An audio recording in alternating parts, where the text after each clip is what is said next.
Good morning friends, welcome back to my channel. তোমরা সবাই কেমন আছো? আশা করি ভালো আছো, আমিও ভালো আছি। তো হাসি খুশি রিয়া চ্যানেলে তোমাদের অনেক অনেক স্বাগত।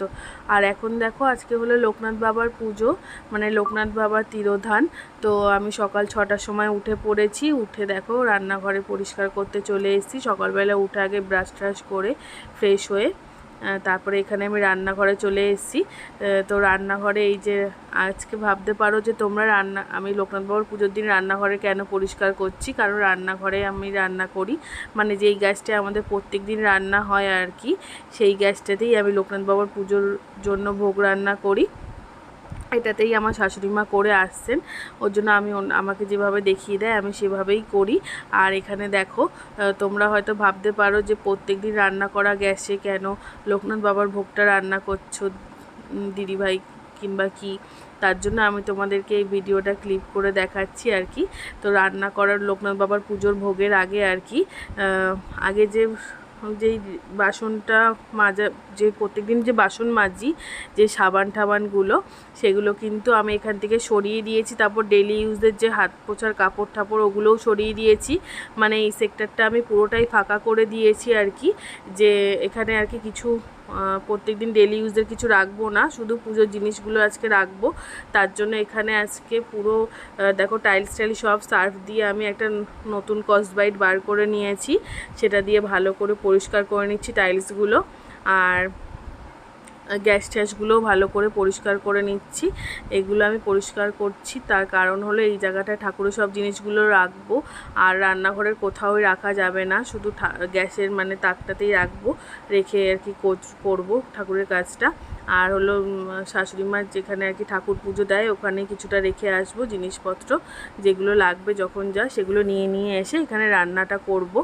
আর আমাদের ঠাকুরের মানে যখন আমাদের ঠাকুরের গ্যাসের আলাদা করে একটা নিতে পারি, কিন্তু রান্না করার কোনো আর কি জায়গা নেই, সেই কারণে আর কি রান্নাঘরে এই গ্যাসটাই পরিষ্কার করে নিই, করে এখানেই রান্না করি। আর শাশুড়িমা বলে যে আগুনে কোনো দোষ থাকে না, তার জন্য আর কি এটা ভালো করে পরিষ্কার করে নিই আর শুদ্ধভাবে এই কাজটা করি। তো দেখো, এগুলো ভালো করে টাইলসগুলো পরিষ্কার করে নিচ্ছি, এই ফাঁকে রান্নাঘরটা পরিষ্কারও হয়ে গেল। আর রান্নাঘরে যেহেতু আমার গ্যাসের পিছনের যে টাইলসটা সেটা আর কি সাদা, তার জন্য আর কি নোংরা হয়ে যায়, মানে কদিন বাদে বাদেই, মানে সপ্তাহে একদিন পরিষ্কার করলে তো খুবই ভালো হয়, কিন্তু সময়ের জন্য আর করা হয় না। তো তার জন্য আর কি এই ফাঁকে লোকনাথ বাবার পুজোর জন্য আর কি করা হয়েও গেল। আর কিছুদিন আগে তোমরা 1-2 মাস আগে দেখেছো যে আমি রান্নাঘরের টাইলস আর কি রান্নাঘর পুরোটা ঝেড়েছি, তার জন্য এখন আমি আর ঝাড়ছি না। আর দেখো, এখানে টাইলসটা ভালো করে স্কচব্রাইট দিয়ে পরিষ্কার করার পরে আর কি সার্ফ দিয়ে ভালো করে ঘষে পরিষ্কার করে নেওয়ার পরে আমি এখানে কিন্তু বাটির মধ্যে একটু জল নিয়ে ধুইয়ে দিচ্ছি। আর মানে সাবধানে ধুয়ে দিচ্ছি, যাতে গ্যাসের পিছনে যে পাইপটা আছে আর কি, ওখান দিয়ে জলটা না পড়ে, কারণ নিচে আমাদের যে কাঠের ওয়ার্ড্রপগুলো আছে, ওর মধ্যে আর কি জল পড়লে আর কি কাঠের ওয়ার্ড্রপগুলো নষ্ট হয়ে যাবে, তার জন্য কিন্তু সাবধানে জলগুলো ঢালছি। আর এখানে কিন্তু আমার ব্লগটা করে দিচ্ছে আমার শাশুড়ি মা, মানে আমার শাশুড়ি মাকে এখন আর কি সানে যাবে। তো আমি বললাম যে তুমি একটু আমার বন্ধুদের দেখিয়ে দাও যে আমি ডেলি যেখানে রান্না করি সেইখানটা আমি পরিষ্কার করে আর কি ঠাকুরের কাজটা করব, সেটা আমি ওদের তাহলে আর কি বুঝতে সুবিধা হবে, তাহলে আমাকে কেউ আর কি জিজ্ঞেস করবে না যে দিদিভাই তুমি কেন এখানে রান্না করছো ডেলি গ্যাসে, যেখানে তোমরা প্রত্যেক দিন রান্না করে খাও সেখানেই কেন ঠাকুরের রান্নাটা করছো। তার জন্য আমি বুঝিয়ে দিতে সুবিধা হবে বলে তোমাদের সামনে এই ক্লিপটা আমি, মানে এই ভিডিওটা আর কি তুলে ধরলাম। তো দেখো, ভালো করে আমার রান্নাঘরটা মানে আর কি পরিষ্কার ধুয়ে নেওয়ার পরে আর কি টাইলসগুলো, তারপরে কিন্তু আমি ন্যাকড়া দিয়ে পুছে নিচ্ছি। আর এই যেই ন্যাকড়াটা দেখছো, এটা কিন্তু মানে ঠাকুরেরই আর কি সমস্ত আর কি, মানে নিরামিষ আর কি ন্যাকড়া, মানে ঠাকুরের কাপড়ের, মানে ঠাকুরের কাজ করি আর কি এই ন্যাকড়াগুলো দিয়ে আর কি। তো আমি কিন্তু ডেলি ইউজে যেগুলো ইউজ করি আর কি কাপড় রান্নাঘরে, সেগুলো কিন্তু এগুলো এখানে কিচ্ছু ছোঁয়াছুঁয়ি করবো না আজকে। আর তো তার জন্য ভালো করে পুছে নিচ্ছি, এবার গ্যাস ট্যাসগুলো পুছে নেবো। আর আমার শাশুড়ি মা, তারপর শ্বশুরমশাই, তারপরে হলো আমার বাবা মা ভাই, আমার বরমশাই, সবাই কিন্তু আমাকে হেল্প করে। আর মানে ভিডিও করার জন্য আমাকে সবাই খুব সাপোর্ট করে। এই যেমন আমার বর সকালবেলায় ঘুম থেকে ওঠেনি, মানে তোমাদের দাদাভাই ঘুম থেকে ওঠেনি, তো তার জন্য এখন কিন্তু আমার ভাইও যেহেতু বাড়িতে আছে, আমাদের বাড়িতে এসছে, ওর জন্য কিন্তু ওরা লেট নাইট করে মুভি দেখে বলে সকালবেলা ঘুম থেকে উঠতে একটু দেরি করে ওঠে।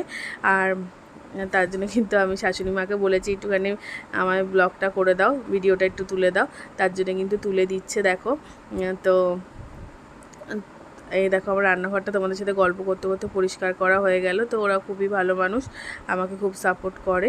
আর এখানে দেখো গ্যাস ট্যাসগুলো পরিষ্কার করা হয়ে গেছে, আর পুরো গ্যাসটা পুরো চকচক করছে। আর বার্নারগুলোও কিন্তু আমি আগে নামিয়ে নিয়ে ভালো করে মেজে পরিষ্কার করে নিয়েছি। তো এখন গ্যাসটাও ভালো করে পুছে নিচ্ছি আর কি।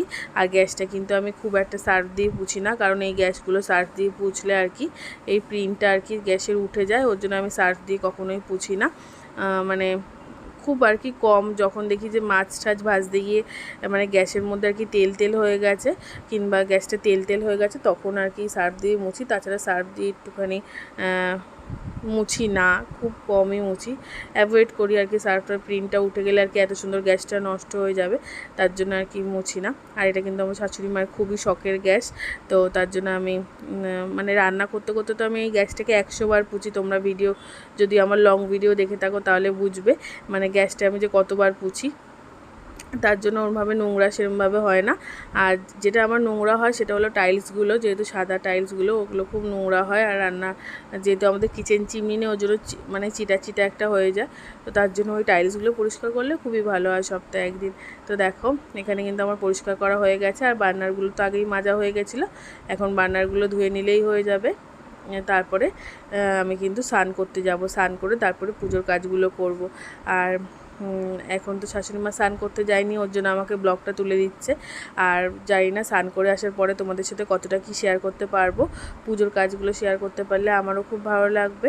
তো আজকে কিন্তু ঠাকুরের ভোগের জন্য আমি রান্না করব হলো পোলাও, আর হলো পনির, আর হলো চাটনি, আমের চাটনি, পায়েস, আর হলো কিন্তু এগুলোই রান্না করব। আমের চাটনি, পায়েস, আর হলো 7 রকম ভাজা রান্না করব, যেমন হলো কাঁকরোল ভাজা, পটল ভাজা, তারপরে হলো বেগুন ভাজা, আলু ভাজা, এগুলো রান্না করবো আর কি। 7 রকম ভেন্ডি ভাজা, তো এগুলো আমি সব করে নেবো। আর দেখো এখানে কিন্তু কিছু অনলাইনে অর্ডার দিয়েছিল, যেগুলো আর কি নুন, তেল, ঘি, তো এগুলো কিন্তু অনলাইনে অর্ডার দিয়েছিল, আর সেগুলো চলেও এসছে। আর তোমাদের দাদাভাই বাজার থেকে আমিত্তি, লিচু, আম, মিষ্টি সব নিয়ে চলে এসেছে। আর এখানে কিন্তু শাশুড়ি মা আমাকে সবজিগুলো কেটে গুছিয়ে দিচ্ছে, আর তাহলে আমার রান্না করতে আর কি সুবিধা হবে। তো তার জন্য কিন্তু পনিরের মধ্যে আমি গাজর আর ক্যাপসিকাম দিয়েছিলাম আর কি, তো সেগুলো আর কি কেটে দিচ্ছে। আর এখন আমি রান্নাঘরে পায়েসটা করতে করতে ভাবলাম যে শাশুড়ি মায়ের একটা ভিডিও করে নিই, যেহেতু শাশুড়ি মা আমাকে গুছিয়ে দিচ্ছে।